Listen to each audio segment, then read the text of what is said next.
अस्सलाम वालेकुम एरीज़, मैं हारिस अज़मी प्रोफेशनल एस्ट्रोलॉजर आपकी खिदमत में हाज़िर हूँ इस हफ़्ते की एस्ट्रोलॉजिकल कैलकुलेशंस लेकर। एस्ट्रोलॉजी के मुताबिक अगले 7 दिन आपके लिए आपकी कई सलाहियतों को बूस्ट करेंगे और कई सलाहियतों की आजमाइश करेंगे। जिस हफ़्ते के बारे में मैं इस वीडियो में ज़िक्र करने वाला हूँ, ये हफ़्ता 7 मार्च से शुरू होगा और 13 मार्च तक चलेगा। पहले 6 दिनों तक कोई चेंज नहीं आएगा और पिछले स्टार पोजीशन की ही मोमेंटम आपकी सलाहियतों को, आपकी नेचर को फ्यूलिंग देगी। और 13 मार्च को एक नया इवेंट होगा, दैट इज़ न्यू मून। शोबान का चांद तुलू हो जाएगा और आपके 12th हाउस में तुलू होगा। पहले हम लोग ये शोबान के चांद को डिस्कस कर लेते हैं एंड देन फिर जितनी भी प्लानिटरी पोजीशन अदरवाइज़ बनी हुई है वो आपके किन किन शोबों को सपोर्ट कर रही है और किन शोबों में एहतियात बरतने की ज़रूरत है एरीज़, वो मैं तफसील से बयान करता हूँ। मैं कई वीडियोज़ में ये बयान कर चुका हूँ कि चांद हमारी जज्बाती कैफियत का रिप्रेजेंटेटिव है। अगर चांद नया हो तो उसका जो न्यू फ्यूल आएगा, हर दफ़ा चांद जज्बाती कैफियत को बढ़ाता है, बट जब वो किसी नए एंगल पर तुलू होता है तो आपकी जो कैफियत हैं वो एक न्यू सर्टनिटी, एक नई खसूसियत के साथ किसी अलग से शोबे की तरफ, जिसकी तरफ पहले नहीं सोच रहे थे, उधर तरफ तवज्जो आ जाएगी। जैसे इस वक्त ये 12वें घर में होगा, पाइसेस हाउस में। तो 12th हाउस में चांद का होना आपको आपके दुश्मनों से आगाही देगा, अपोजिशन से आगाही देगा। आपकी मुखालफत में कौन है और वो आपके एनिमी हैं और आपको पता नहीं था और उनका पता चलना शुरू होगा। एक पहलू ये होगा। दूसरा पहलू ये होगा कि आप मटीरियल लाइफ से, टेम्पटेशन से, मसनूई ज़िंदगी से निकल कर ज़रा हकीकत पसंदाना रवैये से आगे बढ़ेंगे और जज्बाती कैफियत में अपने और पराये की आपसी जो डिफ्रेंसीशंस होती हैं, जो एक अपना और पराये के दरमियान एक इम्तजाज होता है, वो आपको पता चल सकेगा, दोनों के दरमियान फ़र्क पता चल सकेगा। सादा लफ्ज़ों में मैं ये कहना चाह रहा था। एंड तीसरा एडवांटेज, आपकी रूहानियत की तरफ तवज्जो बढ़ने लगेगी। हकीकत, आदतें, इरादे, असल मिशंस, उसकी तरफ तो आप टेम्पटेशन से ज़रा बाहर आएंगे। तो इसका ये एडवांटेज। ऊपर से ये शोबान का चांद है, इसका एक स्पिरिचुअल बैकग्राउंड भी है। एंड उलमाए कराम के मुताबिक ये रमज़ान की रिहर्सल है, रमज़ान के आने की ये समझो तैयारी भी है एक तरह से। तो इतने ये नए चांद के इतने एडवांटेजेस हैं। फिर चांद 2.25 दिन के लिए आपके 12th हाउस में रहेगा, फिर वो आपके फर्स्ट हाउस में आ जाएगा। एंड फर्स्ट हाउस में आने का मतलब है वो आपकी शख्सियत को सपोर्ट करेगा। तो इस तरह वो 2.25 दिन तक के लिए पूरे शोबान में वो आपके 12 के 12 हाउसेस में से गुजर जाएगा और हर हाउस को थोड़ा थोड़ा सपोर्ट करके जाएगा। एंड इस सपोर्ट का ज़्यादातर ताल्लुक स्पिरिचुअल साइड से होगा, इमोशनल साइड से होगा, स्पिरिचुअल साइड से होगा। एंड आदतों को और दुश्मनों को या बुरी जो आपके अंदर बुराइयां हैं उनको रिकवर करने का मौका मिलेगा। सो ये तो हो गया इस हफ्ते का नया इवेंट जो 13 मार्च को होगा। बट अदरवाइज आपका रूलिंग प्लैनेट आपके 3rd हाउस में, that means you are 100% eligible to fulfil your all duties. अगर आप कहीं एम्प्लॉय हैं तो बहुत अच्छे तरीके से एम्प्लॉय ड्यूटी निभा पाएंगे और उस फ़र्ज़ की अदायगी के एवज़ आपको इज़्ज़त अफजाई मिलेगी एंड रिवॉर्ड्स मिलेंगे, ऑल टाइप ऑफ रिवॉर्ड, चाहे वो इज़्ज़त हो चाहे वो रुपया हो। सेकंड टाइप ऑफ ड्यूटीफुलनेस क्या है कि आप अपनी मजहबी ज़िम्मेदारियाँ अच्छे अंदाज से निभा सकेंगे। थर्ड टाइप ऑफ एडवांटेज क्या है कि आप अपनी फैमिली की ज़िम्मेदारियाँ अच्छे तरीके से निभा पाएंगे। एंड थर्ड पॉजिटिव फैक्टर ये है कि आप अपने इरादों की ऐसी मजबूती महसूस करेंगे जो किसी भी बड़े टास्क को पूरा करने के लिए काफ़ी होगी और वो मार्च की वजह से प्रॉपरली आपको मुयस्सर है पिछले हफ्ते से, 4 मार्च से ही। फिर अदरवाइज प्लस पॉइंट क्या है, and this is plus point for students specially. Mercury नाम का एक प्लैनेट है, the planet of mind sciences, the planet of mind ability, the planet of vocal skills, the planet of magical impact of your words. आपके जो अल्फाज हैं उनमें एक जादुई असर आएगा। तो जो तकरीर से रिलेटेड एरीज़ हैं, टीचर्स हैं, डॉक्टर्स हैं, राइटर्स हैं, एजुकेशन मामला से रिलेटेड हैं, वो बहुत ग्रो करेंगे। स्टूडेंट्स भी बहुत ग्रो करेंगे, एग्ज़ाम्स भी एरीज़ बहुत अच्छे अंदाज से दे सकेंगे। So Mercury is ideal at the moment. But Venus नाम का एक प्लैनेट है, वो भी 12वें घर में है। And Venus is representative of your relations, your love life, your beauty and your pleasure. तो वो थोड़ा सा डम्पी है, तो आपको एहतियात किस सेक्टर में बरतनी है? रिलेशंस में। And specially love relations.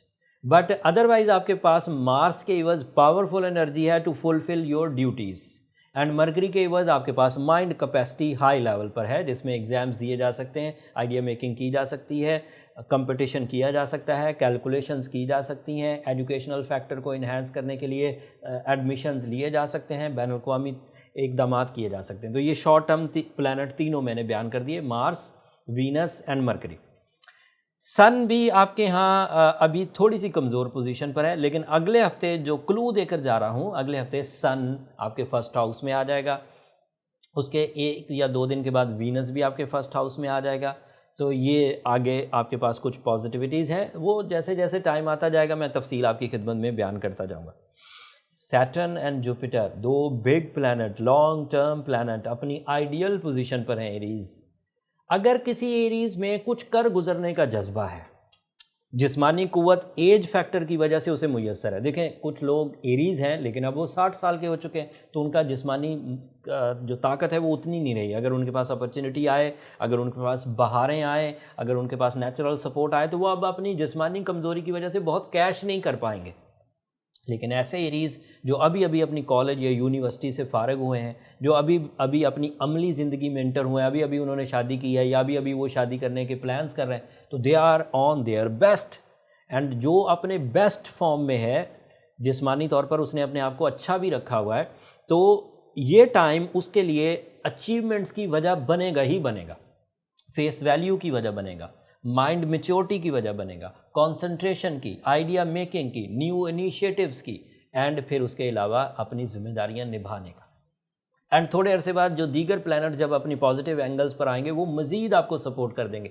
And ये सब चीज़ें मुफ्त में हो रही हैं एरीज़, इसके लिए कोई गवर्नमेंट आपका साथ नहीं दे रही, ना ही कोई घर का फ़र्द आपका साथ दे रहा है। क्रिएटर का एक निज़ाम है और उस निज़ाम में खुद ब खुद तब्दीलियाँ आ रही हैं, और वो अंदाज़ा लगाने वाला भी बड़ा है और उसके अंदाज़े भी बहुत बड़े हैं। आपको उसका बहुत फ़ायदा होगा।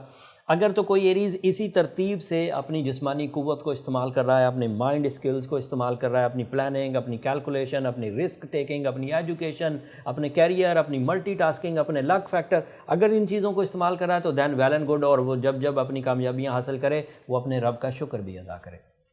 बट अगर कोई एरीज़ इस वक्त कंप्लेनिंग है, तो उसके पास 2 चॉइसेस हैं। एक चॉइस तो जर्नल चॉइस है कि वो सूरह शम्स पढ़े 5 टाइम्स इन अ डे, या फिर सूरह यासीन की सेकंड लास्ट आयत कसरत से पढ़े, ब्लू सफ़ायर पहने। ये जर्नल चॉइस है। इस रेमेडी से जो छोटे मोटे इश्यूज़ हैं वो रिजॉल्व हो जाते हैं। बट अगर आप सिवियरली सिक हैं कि आपका बाई बर्थ सैटर्न रेट्रोग्रेड था, या एस्पेक्ट्स नेगेटिव थे, या फिर आप अभी तक जिस एज ग्रुप में भी हैं अभी तक आप अनलकी साबित हुए हैं, तो फिर दूसरा जो मेथड है वो आपको अपनी पर्सनल डायग्नोसिस की तरफ जाना चाहिए। एंड पर्सनल डायग्नोसिस के लिए ये नंबर नीचे चलते रहते हैं, उससे फाइंडिंग्स हो पाती हैं, डीप डायग्नोसिस हो पाती हैं कि प्रॉब्लम कहाँ है और उसे कैसे रिजॉल्व किया जा सकता है। रिलेशनशिप डिसीजंस के लिए प्रॉब्लम्स कहाँ हैं और उसे कैसे रिजॉल्व किया जा सकता है। कैरियर के लिए प्रॉब्लम्स कहाँ हैं, कैसे रिजॉल्व किया जा सकता है। सेहत के लिए प्रॉब्लम्स कहाँ हैं और कैसे रिजॉल्व किया जा सकता है। वो बर्थ चार्ट डायग्नोसिस से ही पता चलेगा, बट वो फ्री फोरम नहीं है। जब भी आप उस पर रब्ता करें तो आपको ये जहन में होना चाहिए कि वहाँ वो पेड फोरम है। अगले हफ्ते हर ही महीने तकरीबन जो 15 तारीख से 22-23 तारीख तक का टाइम होता है, यहाँ पर प्लैनेट बहुत तेज़ी से बदलते हैं, और इन प्लैनेट्स का असर अगले हफ्ते जब आपकी ज़ात पर होगा तो वो बहुत तेज़ी से होगा। But this is the right time. अब सेकंड क्वार्टर शुरू हो चुका है 2021 का। 2021 ने हमें जो जौहर दिखाने थे वो ऑलमोस्ट अपनी मैच्योर फॉर्म में इस वक्त मौजूद हैं। अगर कोई एरीज़ अपने अंदर तब्दीलियाँ लाना चाहता है तो दिस इज़ राइट टाइम। बात और बहुत करने की है एरीज़, मैं चाहूँ तो मज़ीद आपको एलेबरेट करूँ, लेकिन ये वीकली वीडियो है, 5-7 मिनट में जितना भी मैं कुछ बयान कर सका आपकी खिदमत में मैंने बयान कर दिया। बस जाते जाते चीज़ों को सम अप करते हैं। पर्सनालिटी के लिए ये टाइम अच्छा है, अपनी ग्रोथ के लिए ये टाइम अच्छा है, दुश्मनों को पहचानने के लिए टाइम अच्छा है, स्पिरिचुअल सेक्टर पे कामयाबी हासिल करने के लिए टाइम अच्छा है, अपने इरादों को मजबूत करने के लिए टाइम अच्छा है, एजुकेशनल फैक्टर के लिए मरकरी बहुत सपोर्टिव है, वोकल एबिलिटीज़ के लिए मरकरी बहुत सपोर्टिव है, कैरियर अचीवमेंट्स कर सकते हैं। जुपिटर आपको 11th हाउस में जंपिंग स्टाइल सक्सेसेस के लिए सपोर्ट कर रहा है। वीनस आपके 12th हाउस में, that is not a good sign for the relationship. So love life के डिसीजंस अभी आपको रोकने चाहिए, एंड थोड़े ही दिनों बाद वो आपकी सेटल सेटल डाउन हो जाएगा। जनरल रेमेडीज़ में सूरह शम्स, सूरह यासीन की सेकंड लास्ट आयत एंड ब्लू सफ़ायर स्टोन आपके लिए आइडियल साबित होगा। ये टोटल इन्फॉर्मेशन थी। उम्मीद करता हूँ अगले 6-7 दिनों के डिसीजंस आप इस इंफॉर्मेशन के बदले अच्छे अंदाज से लेंगे, ना तो धोखा खाएंगे और ना ही किसी तरह का कोई गलत डिसीजन लेंगे। और अगर आप ऐसा करने में कामयाब हो गए तो मैं समझूंगा कि मेरा इल्म सही जगह पर पहुंच रहा है, जिन लोगों को मैं पहुंचाना चाहता था वो पहुंच रहा है। और अगर ऐसा हो रहा हो तो हमें अपनी दुआओं में भी ज़रूर याद रखिए एरीज़। आपकी दुआएं ना सिर्फ मेरे लिए इस दुनिया का बल्कि आखिरत का सबसे कीमती सरमाया। अगले हफ्ते मज़ीद एस्ट्रोलॉजिकल चेंजेस के साथ और उसकी अवेयरनेस एंड इन्फॉर्मेशन के साथ आपकी खिदमत में दोबारा हाजिर होऊंगा। तब तक के लिए अल्लाह ने के बाद।